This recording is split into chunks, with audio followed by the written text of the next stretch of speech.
மாணவர்களோ இளைஞர்களோ ஒரு போராட்டத்தை கையில் எடுத்தா அது எந்த அளவு வீரியமாகவும் எந்த அளவு தாக்கத்தையும் ஏற்படுத்தும் அப்படின்றதுக்கு நம்ம எல்லாருக்குமே தெரிஞ்ச ஒரு நிகழ்கால எடுத்துக்காட்டு தான் ஜல்லிக்கட்டு போராட்டம். ஆனா அதுக்கு 75 ஆண்டுகள் முன்னாடியே தமிழ்நாட்டில் தேசிய கட்சியை தூக்கி எறிஞ்சு ஆட்சி மாற்றத்தையே ஏற்படுத்தி டெல்லியையே அலறவிட்ட ஒரு போராட்டம் தான் தமிழ்நாடுடைய மொழிப்போர் போராட்டம்.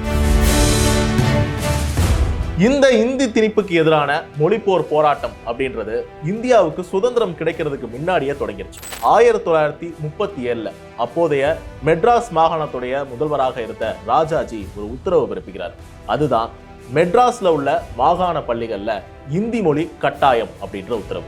அங்கிருந்து இந்தி திணிப்புக்கு எதிரான எதிர்ப்புகள் கொஞ்சம் கொஞ்சமா வலுக்க தொடங்குது. இந்த சூழல்ல தான் 1938 பிப்ரவரி 27 முதல் இந்தி எதிர்ப்பு மாநாட்டை நடத்துறாரு தந்தை பெரியார்.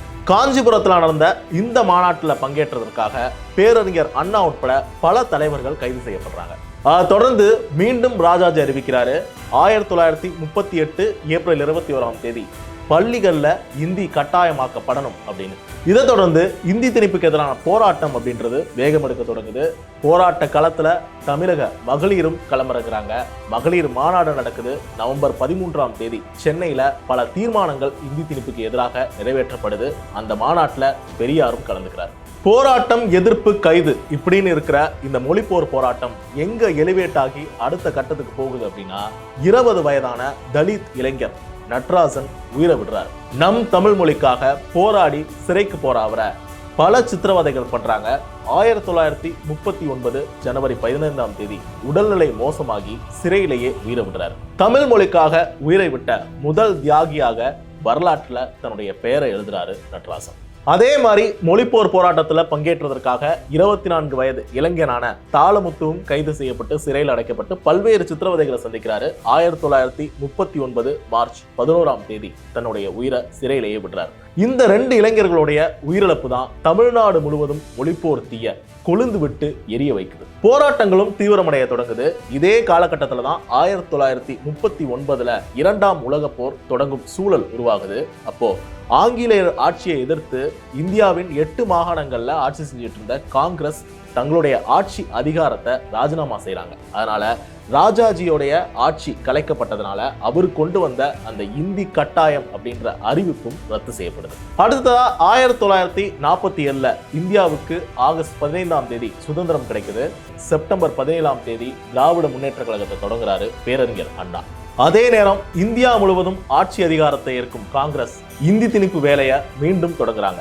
கடந்த முறை ராஜாஜி இந்தி கட்டாயம் பள்ளிகள்ல அப்படின்னு சொன்னப்ப பல போராட்டங்கள் வெடிச்சதுனால இந்த முறை கொஞ்சம் அவங்களுடைய ஸ்ட்ராட்டஜியை சேஞ்ச் பண்றாங்க.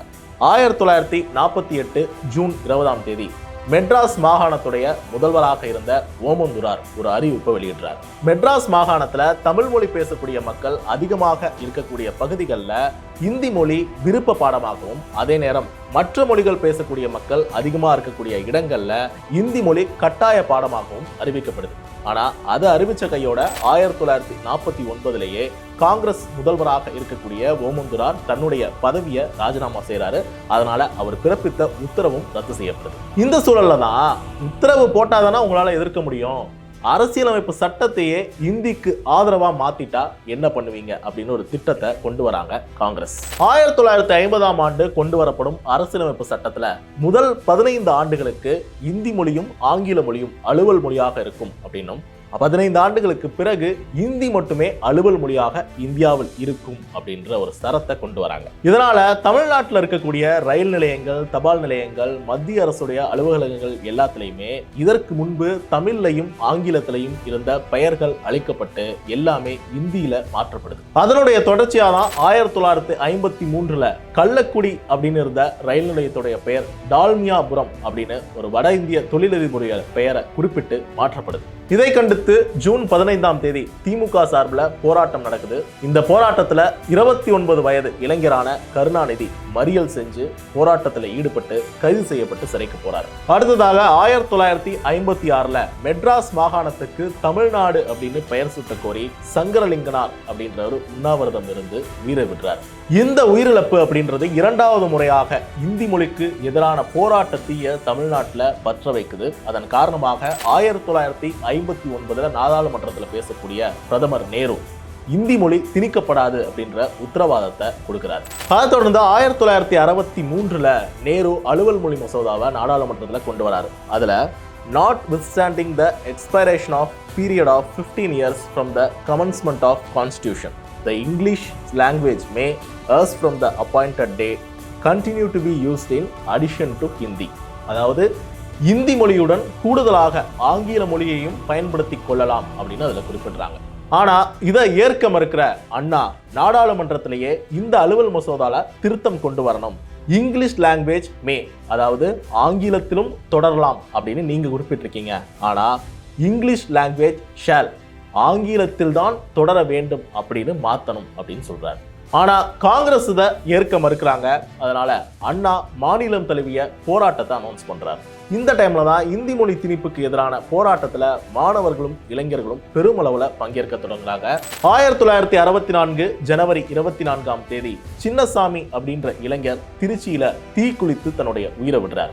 மாணவர் ஒருவர் உயிரிழந்த விவகாரம் தமிழ்நாடு முழுவதும் இருக்கக்கூடிய கல்லூரி மாணவர்களுடைய இதயத்தை தட்டி எழுப்புது. இதன் காரணமா இந்தி திணிப்புக்கு எதிரான அந்த மொழிப்போர் தீ அப்படின்றது கொழுந்து விட்டு எரிய தொடங்குது. நிலைமை நாளுக்கு நாள் இங்க மோசமடையுது. இதன் காரணமா நேரு ஆங்கிலம் அலுவல் மொழியாக தொடரும் அப்படின்னு அறிவிப்பு வெளியிட்டார். சரி, இதோட பிரச்சனை முடிஞ்சிடும் அப்படின்னு நினைச்சா 1964 டிசம்பர் மாதம் நேருவுடைய மறைவுக்கு பின்னாடி மத்திய அரசு ஒரு சுற்றறிக்கை வெளியிடுறாங்க.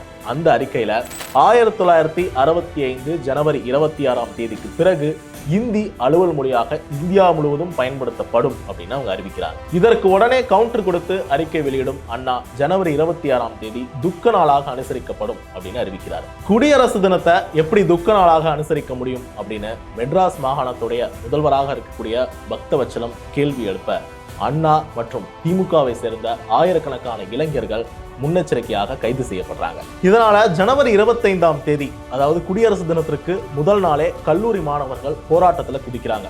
சென்னை, மதுரை இந்த மாதிரி பல இடங்கள்ல போராட்டங்கள் வெடிக்குது. காவல்துறையினர் போராட்டத்தை கட்டுப்படுத்துறதுக்காக தடியடி நடத்துறாங்க. காவல்துறையோட அடக்குமுறையை எதிர்த்து மாணவர்கள் போராடக்கூடிய சூழல்ல தமிழ்நாட்டில் ஒரு கலவரமான சூழல் தென்படுது. அதன் காரணமா இதை எப்படி சமாளிக்கிறது அப்படின்னு தெரியாத காவல்துறை கையில துப்பாக்கி எடுக்கிறாங்க. ஜனவரி 27 அண்ணா பல்கலைக்கழகத்துடைய மாணவர் ராஜேந்திரன் போராட்ட களத்துல காவல்துறையால சுட்டு கொல்லப்படுறார். அதே நேரம் பொள்ளாச்சியில இன்னொரு மாணவரும் சுட்டு கொல்லப்படுறார். இந்த மாணவர்கள் சுட்டு கொல்லப்பட்ட விவகாரம் அப்படின்றது தமிழ்நாட்டுல கலவரத்தை உண்டாக்குது. நிலைமை கட்டுக்கடங்காம இருக்க காவல்துறையால சமாளிக்க முடியாத சூழல்ல துணை ராணுவமும் இங்க வந்து இறங்குறாங்க.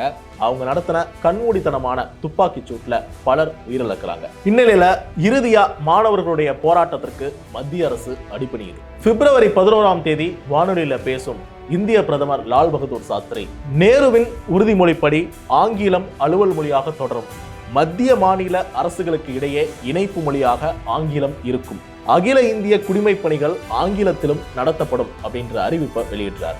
அதை தொடர்ந்துதான் 1967 நடந்த சட்டமன்ற தேர்தலில் இந்தியாவிலேயே முதல் முறையாக தேசிய கட்சியான காங்கிரஸ் தூக்கி எறியப்படுது.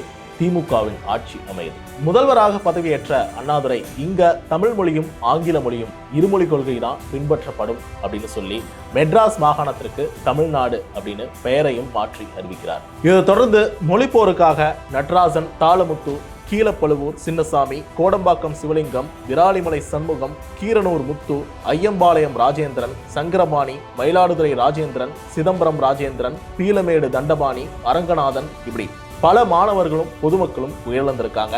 இவங்களுடைய தியாகத்தை போற்றும் வகையில ஒவ்வொரு ஆண்டும் ஜனவரி 25 மொழிப்போர் தியாகிகள் தினம் கொண்டாடப்படுது. மாணவர்களுடைய இந்த தன்னெழுச்சி போராட்டம் தான் இன்று வரை இந்தியையும் தேசிய கட்சியையும் தமிழ்நாட்டில் காலூன்ற விடாம வைத்திருக்கு. இந்த மாணவர்கள் தான் திமுகவையும் ஆட்சி கட்டில அமர்த்தினது. அந்த மாணவர்கள் 2026 தேர்தலில் யார் பக்கம் நிக்க போறாங்க அப்படின்றதுதான் வெற்றி தோல்வியை தீர்மானிப்பதுல மிக முக்கியமான காரணியா அமைய போகுது. காரணம், மாணவர்களும் இளைஞர்களும், அதாவது ஃபர்ஸ்ட் டைம் ஓட்டர்ஸ் அப்படின்னு குறிப்பிடப்படக்கூடிய இளம் தலைமுறையினர் வந்து பெருமளவுல சீமான் பின்னாடியும் விஜய் பின்னாடியும் தான் நிக்கிறாங்க அப்படின்ற தோற்றம் முன்வைக்கப்படுது. அதே நேரம் திமுக சார்பில் இளைஞர் அணிய உதயநிதி ஸ்டாலின் கையிலையும், மாணவர் அணிய சீமான் கட்சியிலிருந்து திமுகவுக்கு அழைத்து வரப்பட்ட ராஜீவ்காந்தி கையிலையும் கொடுத்து மாணவர்களையும் இளைஞர்களையும் திமுக பக்கம் ஈர்க்கிறதுக்கான பணிகள் நடந்துகிட்டு இருக்கு. இளைஞர் அணியை கையில் எடுக்கும் உதயநிதி மாநில அளவுல இளைஞரணி மாநாடு நடத்துறதா இருக்கட்டும், இல்லாட்டி சிஎம் முன்னாடி ஸ்டேஜ்லயே இளைஞர்களுக்கு தான் இந்த முறை அதிக அளவிலான சீட் திமுக சார்பில் போட்டியிடுறதுக்கு ஒதுக்கப்படணும் அப்படின்னு டிமாண்ட் வைக்கிறதா இருக்கணும், இளைஞர்களை பிரதிநிதித்துவப்படுத்துற பல்வேறு முயற்சிகளை முன்னெடுக்கிறாரு. அதே நேரம் மாணவர்களை ஒன்றிணைச்சு கீழடியில போராட்டம் நடத்தினாக இருக்கட்டும், இல்லாட்டி திராவிட கொள்கைகளை மாணவர்கள் மத்தியில கொண்டு செல்லும் திராவிட பயிற்சி பாசறைய முன்னெடுத்து சென்றதாக இருக்கட்டும், அதே போன்று மத்திய அரசை கண்டித்து பல மாவட்டங்கள்ல மாணவரின் சார்பில் போராட்டங்களை முன்னெடுத்ததாகட்டும், இந்த மாதிரி அடுத்த தலைமுறை மாணவர்களை அரசியல் படுத்தும் பல்வேறு முயற்சிகளை திமுகவின் மாணவரின் செயலாளராக இருக்கக்கூடிய ராஜீவ்காந்தி முன்னெடுத்துட்டு இருக்காரு. இத்தகைய சூழல்ல ஜனவரி 25 தேதி ஆயிரக்கணக்கான மாணவர்கள் மற்றும் இளைஞர்களை ஒன்று திரட்டி திமுக சார்பில் ஒரு மிகப்பெரிய பேரணி சென்னையில ஏற்பாடு செய்யப்பட்டிருக்கு. முதல்வர் ஸ்டாலின் மற்றும் துணை முதல்வர் உதயநிதி ஸ்டாலின் இந்த பேரணியை தொடக்கி வச்சு மாணவர்கள் மற்றும் இளைஞர்களோட இந்த பேரணியில பங்கேற்க போறாங்க. அது மட்டுமின்றி தமிழ்நாடு முழுவதும் 70க்கும் அதிகமான இடங்கள்ல மொழிப்போர் தியாகிகளை போற்றும் வகையில பொதுக்கூட்டங்களுக்கு ஏற்பாடு செய்யப்பட்டிருக்கு. இதுல காஞ்சிபுரத்துல முதல்வர் ஸ்டாலின் கலந்து கொண்டு உரையாற்ற இருக்காரு. 2026 மாணவர்களும் இளைஞர்களும் தான் ஒரு முக்கியமான டிசைடிங் ஃபேக்டரா இருக்க போறாங்க அப்படின்ற சூழல்ல அவர்களை இருப்பதற்கான பல்வேறு முயற்சிகளை திமுக மேற்கொள்ள தொடங்கி இருக்காங்க.